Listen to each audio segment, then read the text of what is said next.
대항해 시대, 신항로 개척을 위해 너도나도 뛰어들던 바다를 지배한 건 무적 함대를 가진 스페인이었습니다. 제국주의 시대, 해가 지지 않던 대영 제국이 전 세계의 식민지를 장악한 것도 바다를 통해서였죠. 이처럼 바다를 지배했던 국가는 별다른 예외 없이 세계를 지배하는 패권국이 되었습니다. 오늘날 바다의 왕이 미 해군이라는 건 지극히 자연스러운 일이죠. 그런데 그런 미국도 해적들에게 휘둘리던 시절이 있었습니다. 미 해군은 어떻게 바다의 왕이 될 수 있었을까요?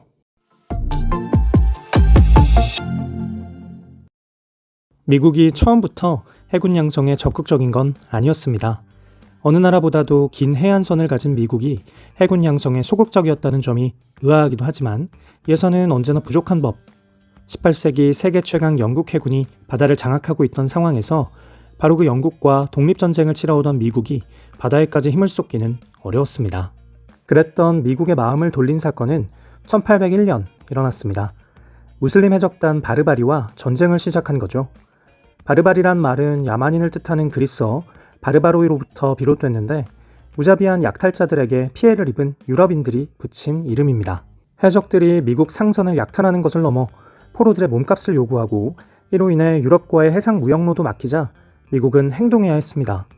처음에는 대화로 해결하기를 원했죠.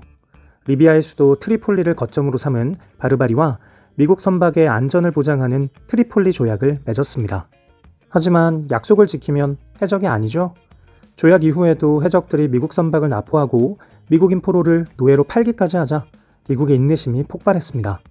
독립 후 미국의 첫 해외 원정, 바르바리 전쟁이 시작된 겁니다.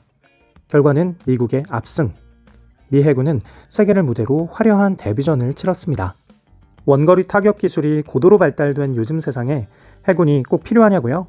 물론입니다. 심지어 역사상 그 어느 때보다 해군력이 중요하다고도 말할 수 있습니다.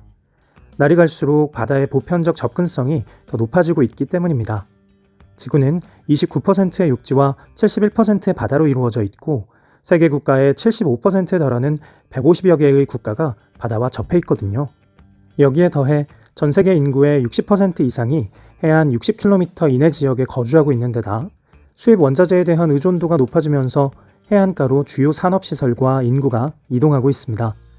해군이 보유한 장거리 정밀 유도탄, 항공모함 등 지상을 향한 공격 능력이 나날이 발전함에 따라 국가 주요부가 해군의 사거리 안에 들어오게 된 거죠. 미 해군의 강력함은 바로 이 지점에서 선명하게 드러납니다.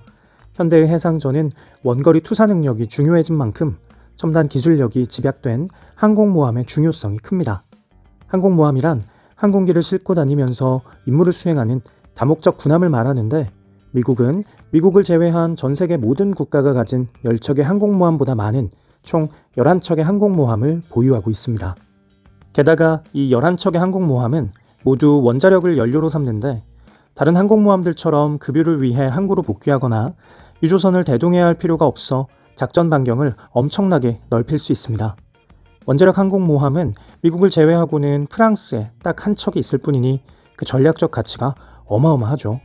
항공모함에 실리는 항공기를 함재기라고 합니다.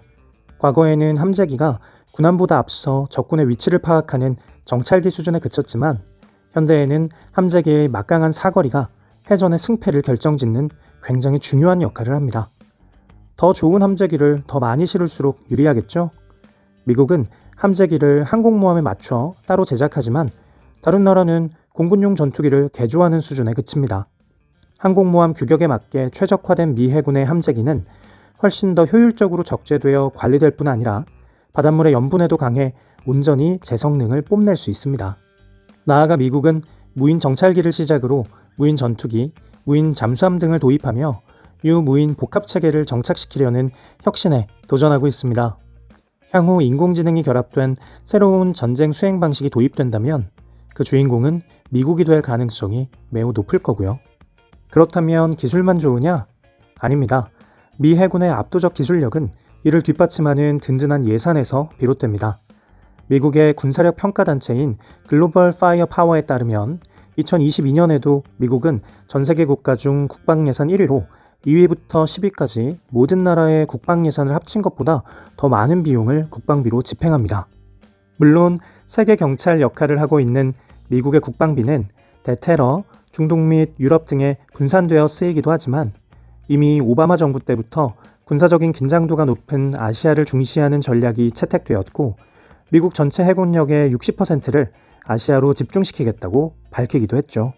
자연히 미국의 굳건한 동맹국으로서 우리나라의 역할도 두드러질 가능성이 높습니다. 고기도 먹어본 사람이 잘 먹는다고 하죠. 미 해군의 가장 큰 강점은 바로 승전 경험입니다. 패권 경쟁 국가인 중국이 이제 막 항공모함을 늘려나가는 단계라면 미국은 이미 제2차 세계대전 당시 항모전을 수행했던 풍부한 경험이 있습니다. 또 중국이 최근에야 이지스급 함정을 확보한 반면 미국은 훨씬 이른 1980년대부터 이지스급 함정을 운용해왔죠. 미 해군만의 값진 경험과 노하우는 결정적인 순간 실전에서 빛을 발할 겁니다.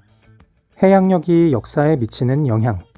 미 해군 제독 알프레드 마하는 1890년에 저술한 이 책에서 바다를 거대한 공공재로 보았습니다.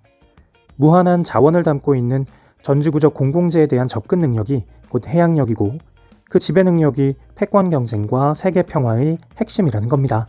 안타깝게도 다가오는 패권 경쟁의 무대는 대한민국을 둘러싼 동아시아, 서태평양 구역이 될 가능성이 높아 보입니다.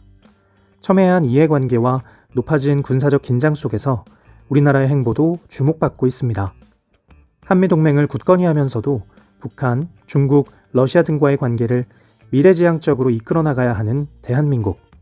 그 막중한 책임을 짊어지고 지금 이 순간에도 국가 안보와 국민의 행복을 위해 고생하고 있을 대한민국 해군 장병에게 존경과 경의를 표합니다.